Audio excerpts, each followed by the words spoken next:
Oi, gente! Bem-vindos a mais uma trilha da leitura! Eu sou a Luana. Eu sou a Pérola. E hoje a gente vai contar pra vocês um pouquinho sobre o livro O Seminarista. A gente trouxe 3 convidadas super especiais pra vocês. Vamos lá?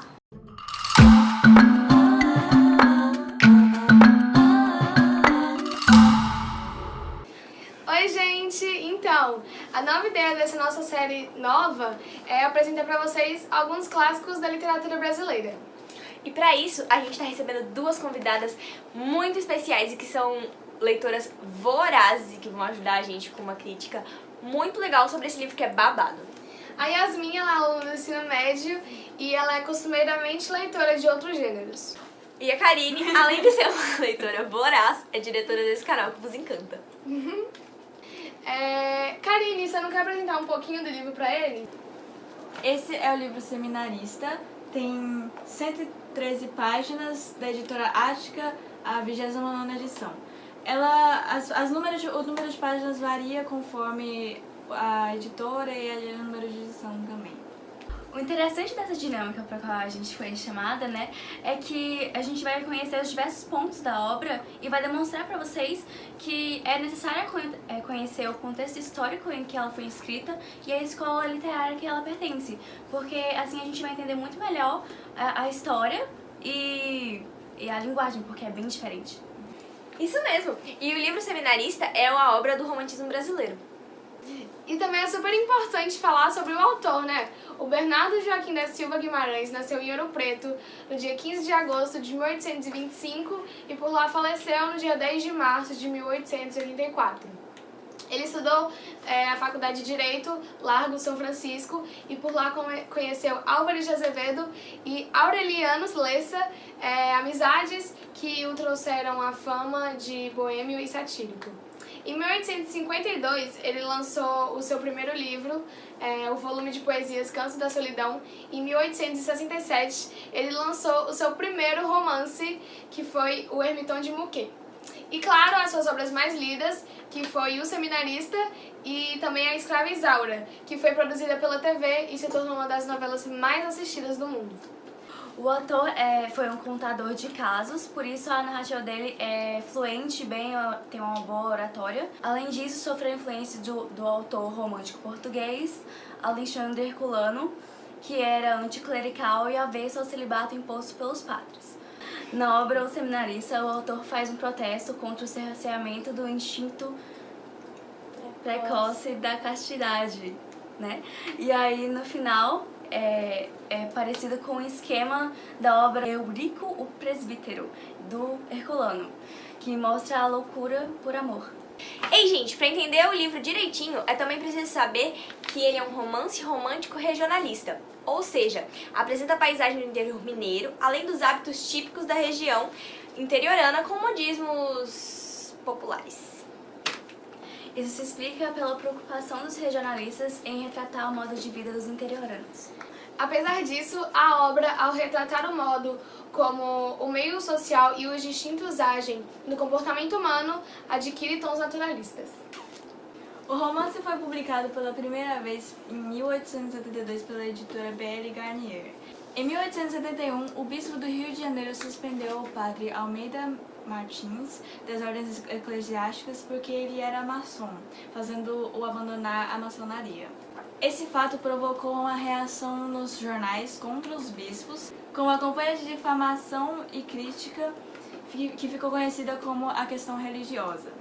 Naquela época, como tudo que se relacionasse à igreja chamava atenção e provocava polêmica, é bem provável, de acordo com os pesquisadores, que Bernardo aproveitou esse momento para escrever o seu romance. A obra também se divide em 2 espaços que marcam também a divisão dos sentimentos. O espaço aberto, que foram onde aconteceram as cenas felizes, que é no campo e no sítio, e os fechados, que foram onde aconteceram as cenas tristes, que é a casa do pai do Eugênio, o casebre da parente da Margarida, o seminário e a igreja. Agora eu vou fazer um pequeno resuminho sobre o livro para poder vocês entenderem um pouquinho. O livro ele se trata sobre uma história de amor que acontece na infância. E como toda história de amor bem romântica, tem muito sofrimento. Embora a nossa doutora Yasmin não concorde com isso. É também a história do casal Antunes, que tem um filho chamado Eugênio, e que abriga em suas terras uma agregada, viúva, chamada Umbelina, que é mãe da pequena Margarida. E é desde a chegada da menina que ela e Eugênio são muito próximos, e é dessa proximidade que surge o amor, que justamente por isso, por ser na infância, ele é puro. Eugênio passou seus primeiros 4 anos no seminário, no Arraial de Congonhas do Campo, e quando ele voltou, ele reencontrou com o seu grande amor, que é Margarida. Só que, porém, foram muitos obstáculos para eles ficarem juntos, e por aí se desenrola a história, que eu não vou falar muito pra vocês, senão eu vou dar spoiler, né? Aí a grande questão da obra é o amor, que não se concretizou entre os dois, porque os pais de Eugênio têm outros planos pra ele, eles querem que ele se torne padre, então ele acaba sendo mandado pro seminário e o Eugênio acaba deixando a Margarida na fazenda. Agora a gente vai falar um pouquinho sobre as características gerais do romantismo. Para o movimento era importante que eles fizessem uma ruptura com os modelos artísticos do classicismo.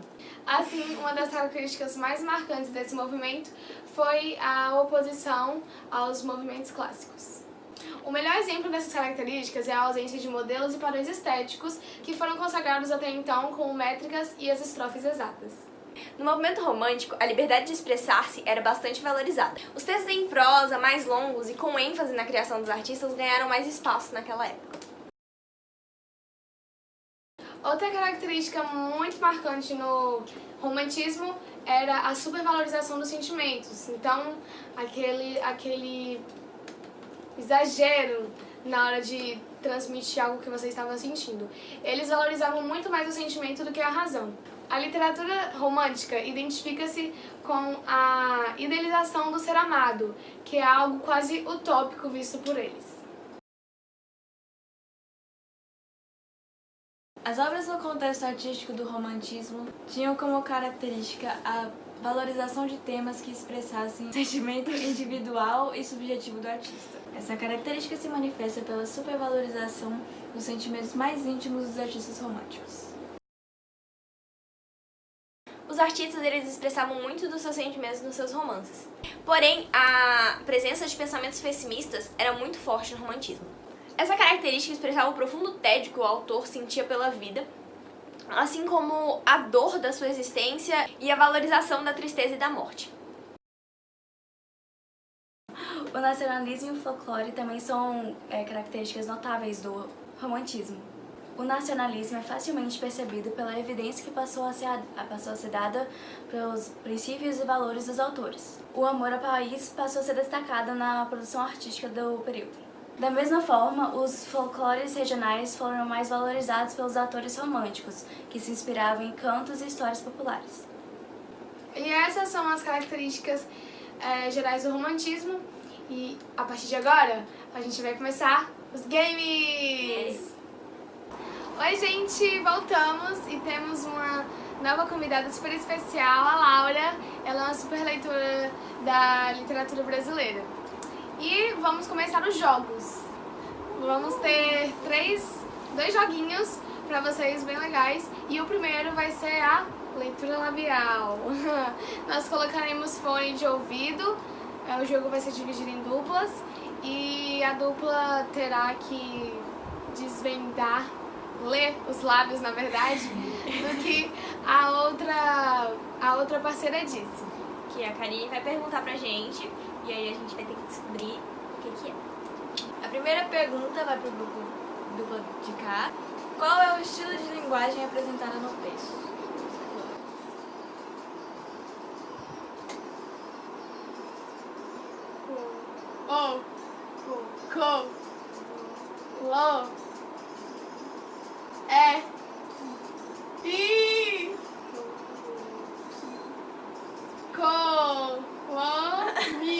Coloquial! Ah, tá. Então, qual foi a pergunta? Qual é a linguagem? Assim, ela é coloquial porque o autor, ele aborda muitas gírias e linguagens que o pessoal do interior de Minas Gerais costuma usar. Elas agora? Toma. Segunda pergunta vai para a segunda dupla. Qual é o nome do pretendente de Margarida que achava ser o único a conquistar a menina? No.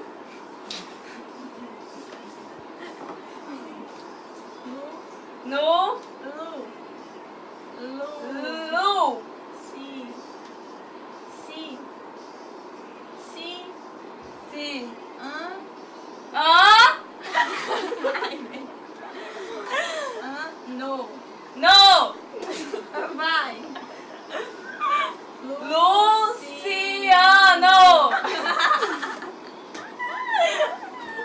Oi, João.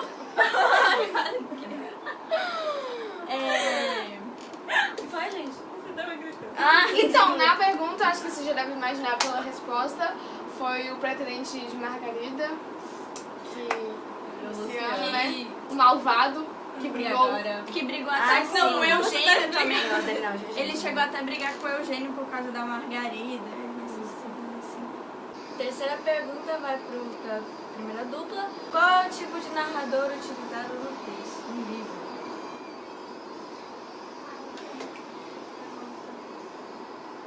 O. Bi. Cia. Cia. Sem. Se. Vá. Do.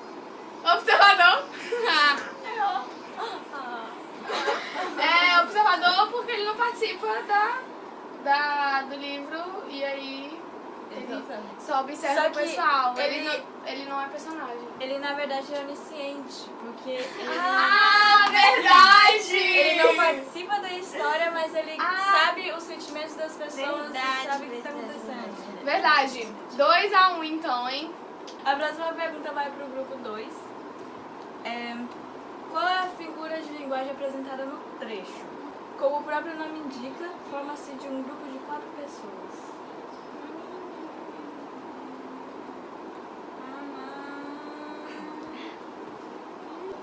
Ai, eu sei, não sei como tá escutando. Pé, Pé, pé, pé, ba, dá, ba, pá, to. tô, e pé,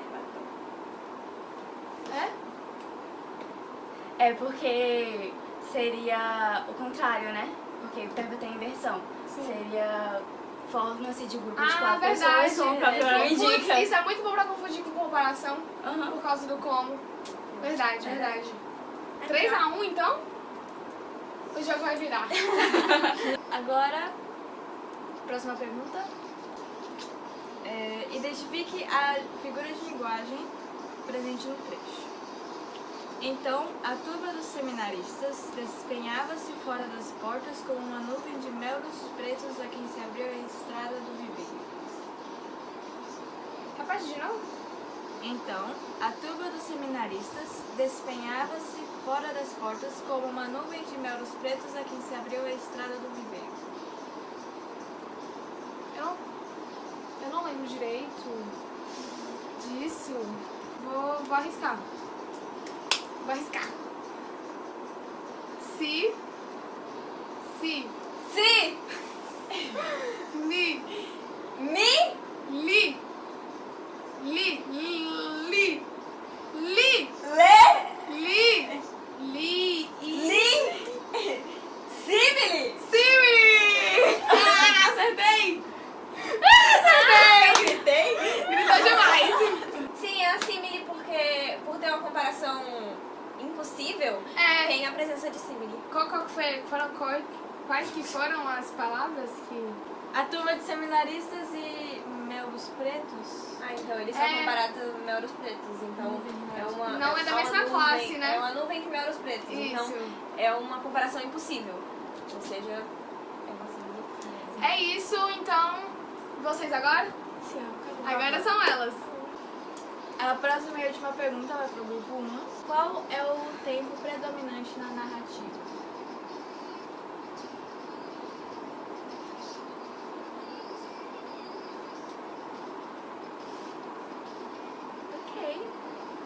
Eu.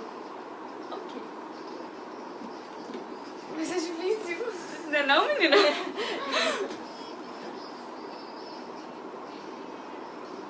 Crow.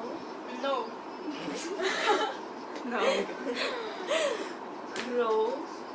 Cro. Uhum. No. No. Lo. No.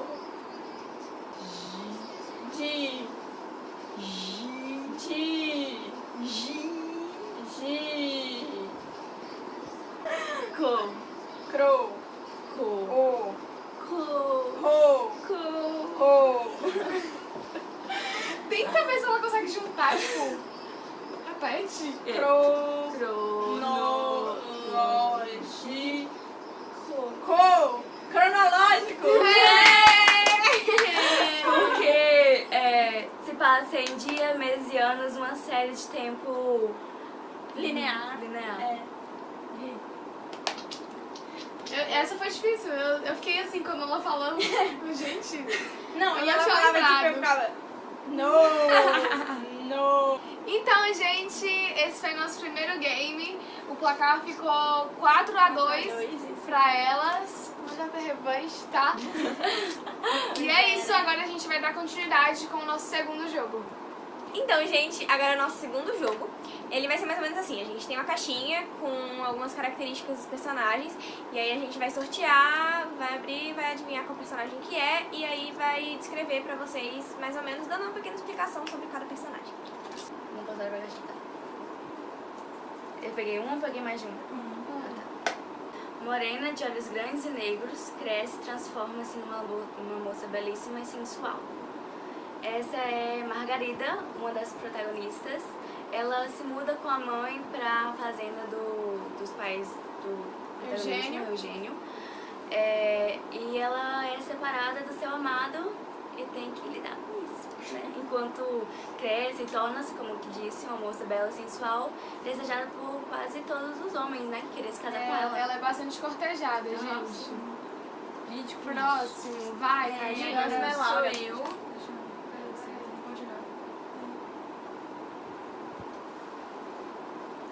Homem sério, firme com seus propósitos, não hesita.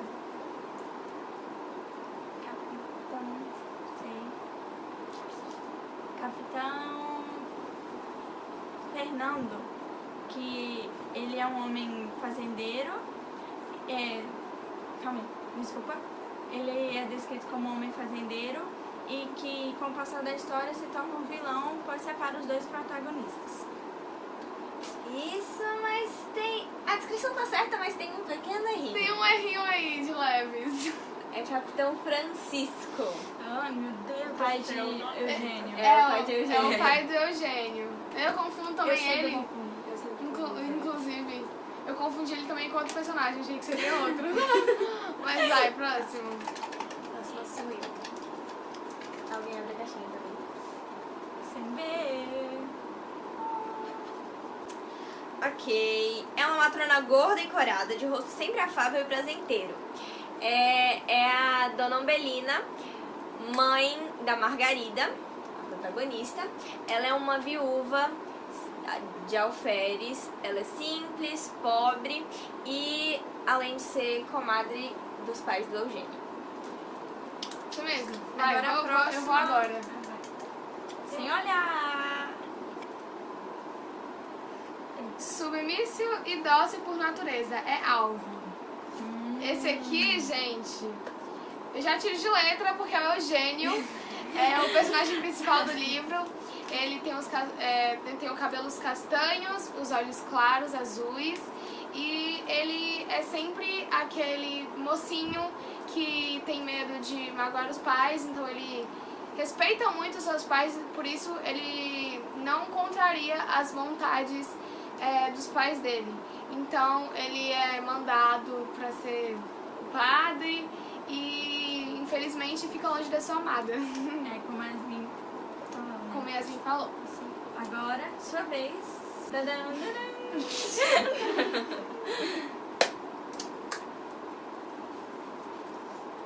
Vamos ver se você acertou.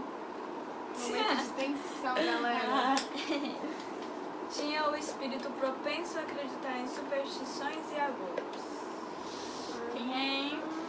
Essa é a mãe de Eugênio, a senhora Antunes. Ela é uma mulher muito religiosa e, por ser religiosa, quando foi citado aquele momento que a cobra se enrolou em Margarida e ela relacionou com o que seria A cobra cobra de Adão e Eva, e Margarida seria a nova Eva. A partir daí ela começou a enxergar a menina de uma forma muito negativa. E agora o último, quem? O último. Só risca. E eu vou. Ah, vai. Mente arquiteta planos e ciladas para conquistar seus objetivos.